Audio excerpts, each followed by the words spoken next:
ఉచితంగా కుట్టు మిషన్లు ఇచ్చి స్వయం ఉపాధికి రుణాలు మంజూరు చేయించాల్సిందిగా ఉచిత కుట్టు శిక్షణ తీసుకున్న మహిళలు మచిలీపట్నం పార్లమెంట్ సభ్యులు వల్లభనేని బాలశౌరి, అవనిగడ్డ ఎమ్మెల్యే మండలి బుద్ధప్రసాద్లకు వినతి పత్రాలు అందజేశారు.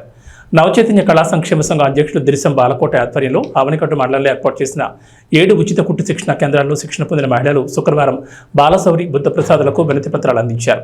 నవచైతన్య కళా సంక్షేమ సంఘంలో ఉచితంగా కుట్టు శిక్షణ పొందిన తమకు ప్రభుత్వం ద్వారా ఉచితంగా కుట్టు మిషన్లు ఇవ్వడంతో పాటు చిన్న తరహా పరిశ్రమల శాఖ ద్వారా రుణాలు మంజూరు చేయించి తాము స్వయం ఉపాధి పొందడానికి తోడ్పాటును అందించాలని ఆ వినతి పత్రంలో మహిళలు పేర్కొన్నారు.